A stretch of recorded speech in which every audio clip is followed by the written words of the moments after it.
an attack of any sort on this country is an attack on Canada as a member of the NATO alliance. Imagine it's morning, mid-2025. The Canadian port of Kitimat. Cranes are humming in the docks as the first liquefied natural gas tanker in history slowly enters the water. Its course is not south, toward the familiar shores of the United States, but across the Pacific Ocean, toward South Korea. At first glance, the news seems insignificant. A couple of lines in the news feeds. But at that moment, few people understood that this tanker was not just a ship, but a symbol of the end of an era. An era in which America had complete control over the energy sector of its northern neighbor.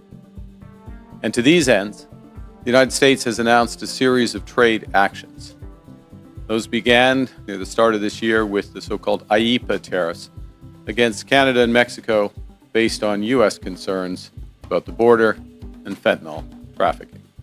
For 8 decades, the U.S. had grown accustomed to considering Canada an integral part of its economic ecosystem, like Texas or Alaska, only with colder weather and a polite accent. Millions of barrels of oil flowed across the border every day. Gas flows went exclusively south. American factories ran on Canadian fuel, and state budgets were replenished thanks to this interdependence. But everything changed when Ottawa unexpectedly for everyone decided to step out of the shadows. For Washington, it was a blow. Not just an economic blow, but a symbolic one. One contract with Europe was followed by new ones. Tankers went to Germany, the Netherlands, and Japan. Europe, willing to pay extra for stability, eagerly opened its doors to Canadian resources. For the first time in decades, the US lost its monopoly, and with it, control. As a result of these developments, the breadth and the depth of the changes in U.S. trade policy have become more fully apparent. The reaction was not long in coming. The White House imposed emergency tariffs and accused Ottawa of energy selfishness.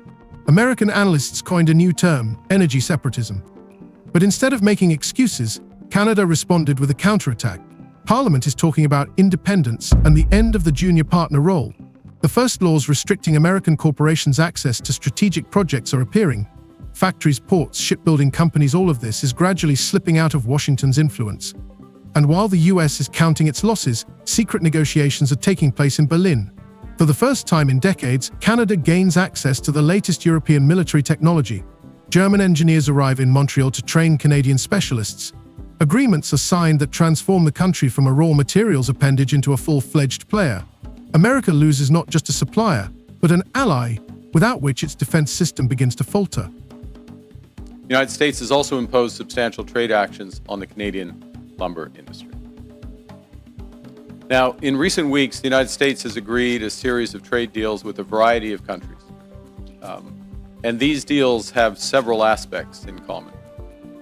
First, baseline tariffs that cover a broad range of goods and services that are substantially higher than those U.S. tariffs that existed before. Washington responds with an ultimatum to participate in the creation of a new missile defense system codenamed Golden Dome. Participation would mean billions in investment, and most importantly, submission to American military command. But Canada says no. For the first time in the history of relations with the US, it is a firm, categorical no. From that moment on, everything changes. American TV channels talk about betrayal, Canadian ones about national awakening.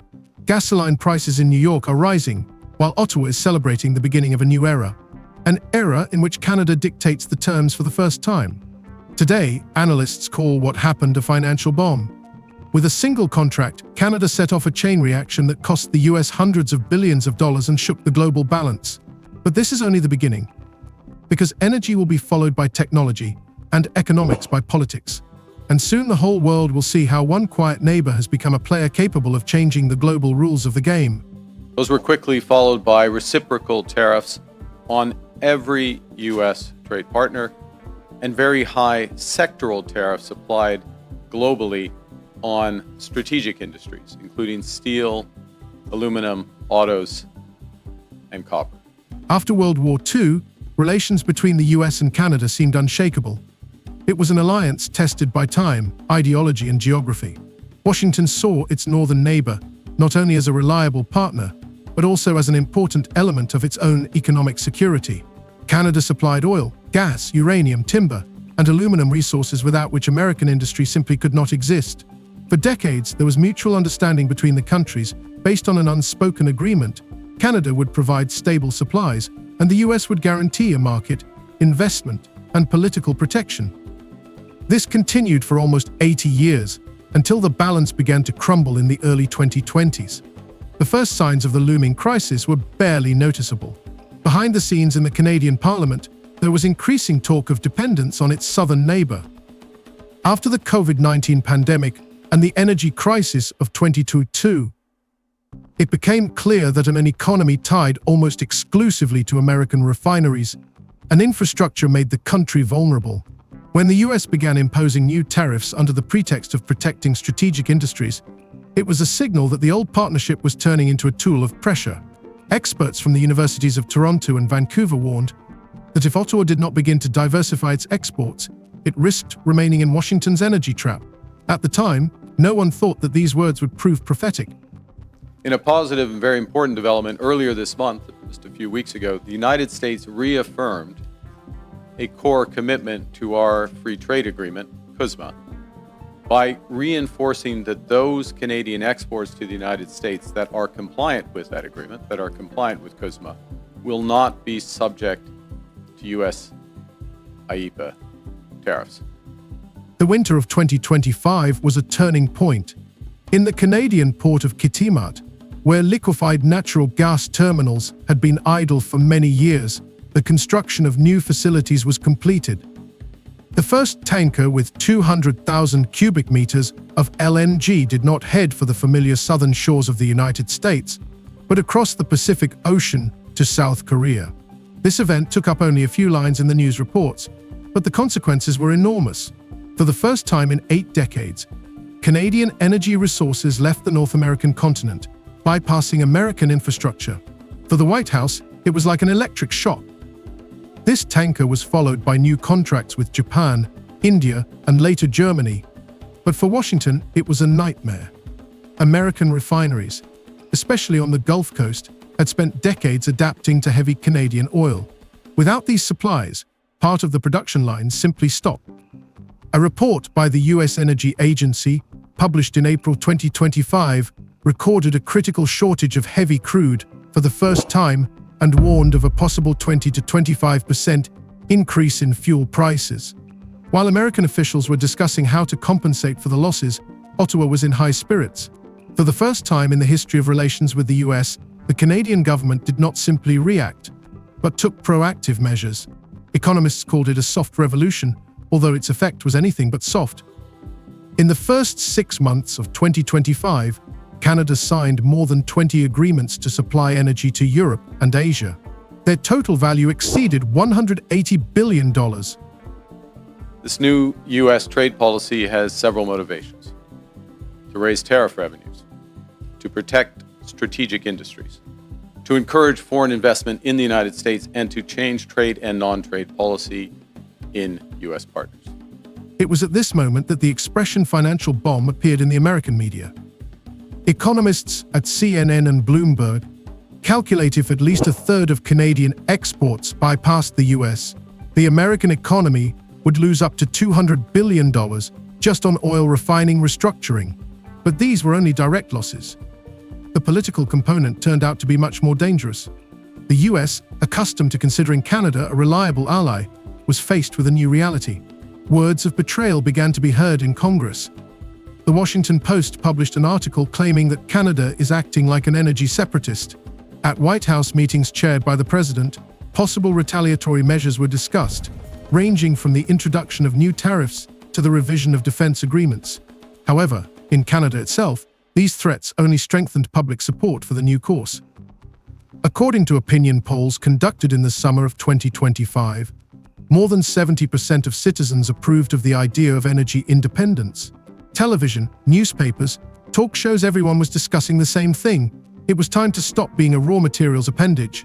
Posters with the slogan "Our Energy, Our Future" appeared on the streets of major cities. In one of the provincial parliaments, a deputy, speaking live on air, smashed a bottle of Canadian whiskey on the podium, calling foreign investors new colonizers.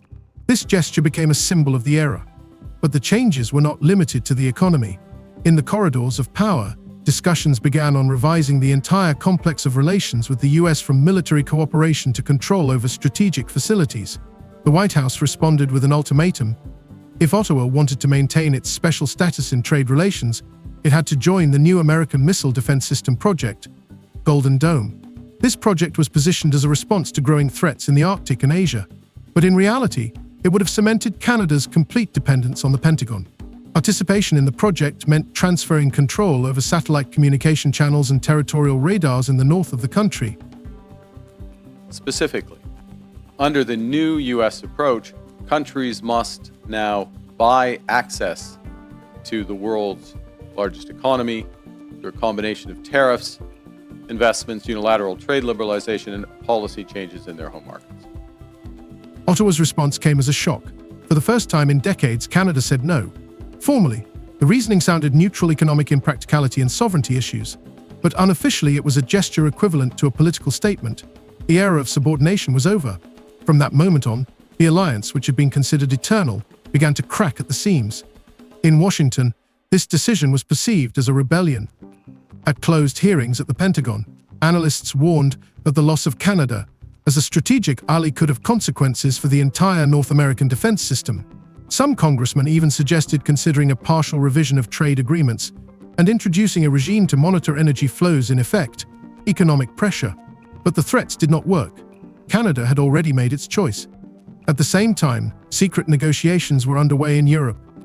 According to leaks from diplomatic sources, multi-billion-dollar technology transfer contracts were being discussed in Berlin. Germany offered Canada a package of agreements that included the production of a new generation of submarines and the modernization of Arctic ports. Officially, these projects were called civilian infrastructure initiatives, but their strategic importance was obvious. When the first information about these negotiations leaked to the press, the American media went into a frenzy. CNN commentators compared what was happening to the era of de Gaulle, when France withdrew from NATO's restructure. Only now, they said, the rebellion has begun right on our doorstep. As in previous trade disputes, Canada has implemented a series of retaliatory tariffs. Their objectives have been to protect Canadian workers and businesses and to incentivize a negotiated settlement with the United States. Few other countries followed suit. For Canada itself, this was a moment of national awakening. Parliamentary debates focused on a new identity and the right to dictate its own terms. Economists noted that for the first time in many decades, the country was not only exporting resources, but also building a domestic processing system. Mass construction of gas processing plants began in British Columbia and Ontario, and programs to support domestic companies were launched. While the US panicked over rising gasoline prices and capacity reductions, Ottawa published forecasts promising a golden age of Canadian energy. In October 2025, government reports recorded a record increase in export revenues and a decline in unemployment in the energy sector. American experts warned, if the trend continues, Canada could become the new energy power of the North. Those trade deals with other countries also have limited or no relief from those sectoral tariffs in those strategic industries such as steel and autos. They include substantial commitments by the U.S. trade partners for investments in the United States and significant unilateral trade liberalization measures. Thus unnoticed by most, a new era began, an era in which the old alliance collapsed not under the blows of political slogans, but under the weight of economic fact. One tanker, one deal, and one word: no, changed a system that had been considered unshakable for almost a century. And although many in Washington hoped at the time that this was a temporary crisis, it soon became clear that this was not an episode, but the beginning of the end of the old world order, in which America dictated the rules and Canada obediently followed them. When the first energy gap became irreversible, Washington moved on to the next stage: economic pressure. The White House insisted that the American economy is too big to depend on a single supplier, but internal reports from the Department of Commerce said otherwise. Without Canadian supplies, industry in the south of the country began to experience disruptions. Fuel prices in the northern states rose, and in some areas, diesel supply disruptions began to be recorded. To keep the situation under control, the US launched a series of emergency measures, the most high-profile of which were the so-called IEEPA tariffs, duties on imports from Canada and Mexico, officially justified on national security grounds. Steel, aluminum, auto parts, and even lumber fell under this pretext. In fact, the average U.S. tariff rate on the world has jumped from just over 2% at the end of last year to almost 16%, 8 times higher. 16% currently. In response, Ottawa announced mirror measures. Retaliatory duties were imposed on American cars, agricultural products, and equipment. But the key difference was that Canada did so demonstratively. Parliamentary sessions were broadcast on the news, where ministers declared, "We will not allow our market to be used as a tool of pressure." These statements sounded not like a defense, but like a challenge. And the public felt it. The government's rating grew, and the slogan "Strong Canada, Fair Rules" became almost a national motto. Meanwhile, American industry began to feel the consequences of the new reality. Several large factories in Ohio and Louisiana announced temporary suspensions of operations due to a shortage of raw materials. The media wrote about a chain reaction of dependency. Canada's refusal to export resources under the old schemes triggered a crisis that spread to entire industries. Economists warned that if Washington failed to reach an agreement with Ottawa, the U.S. could lose up to 150,000 jobs in the energy sector alone within a year. The White House responded in its usual manner with pressure and threats. In a positive and very important development earlier this month, just a few weeks ago, the United States reaffirmed a core commitment to our free trade agreement, CUSMA, by reinforcing that those Canadian exports to the United States that are compliant with that agreement, that are compliant with CUSMA, will not be subject to U.S. IEEPA tariffs. This is how the idea of buying loyalty came about. The administration offered Canada to join the Golden Dome project, a new missile defense system positioned as a response to growing threats from China and Russia. According to Washington's plan, Ottawa's participation was supposed to not only strengthen the military partnership, but also economically tie Canada to the American military-industrial complex. The program was accompanied by grandiose promises of investment, jobs, and access to technology. But behind the beautiful rhetoric lay the obvious: control of the system remained entirely in the hands of the Pentagon. Canada's reaction was unexpected even for its allies. Ottawa refused to participate in the project. Officially, this was explained by financial inefficiency, but analysts understood that the decision was a matter of principle. American intelligence reports would later include the phrase, "Canada has moved from dependence to demonstrative autonomy." This refusal became a point of no return. Washington perceived it as a blow to its prestige. In closed briefings in Congress, there was talk of betrayal and destruction of trust. In military circles, the question arose of the need to review cooperation within NORAD, the North American Air Defense Command. However, paradoxically, the louder the threats became, the firmer Ottawa's position became. The country saw a rise in what journalists called second nationalism, a movement for economic and military independence. Newspapers wrote that Canada had been paying for other people's shields for too long and now had to build its own. It soon became known that Canada had begun consultations with European defense companies. The negotiations were held in secrecy, but leaks inevitably appeared in the press. Contracts for the construction of a new generation of submarines were discussed in Berlin, and in Oslo, the supply of navigation equipment for Arctic ports. All this was happening against a backdrop of growing pressure from the US. When journalists asked a White House representative whether such steps would lead to a split in NATO, he replied evasively, "We are watching the situation with concern." In reality, the concern was close to panic. American corporations, which had controlled the servicing of Canadian military facilities for decades, began to lose orders. European companies appeared in their place in tenders. The transition to German technology in shipbuilding was particularly painful. Within a few months, the share of American contractors in the Canadian defense services market had almost halved. For Canada, this was not only a political breakthrough, but also a cultural one. For the first time in many years, the country stopped seeing itself as a fallback airfield for American strategy. New alliances were discussed on television, and analysts wrote about the technological independence of the North. Teenagers wore T-shirts with the slogan, "We build our own defense." Society felt the changes, and this feeling grew into confidence. Meanwhile, Washington moved from words to action. New tariffs were imposed on Canadian timber, aluminum, and machinery. These measures, however, had the opposite effect.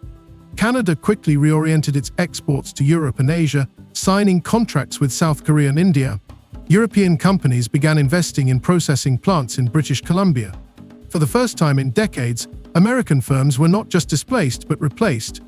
In Washington, this was called economic treason.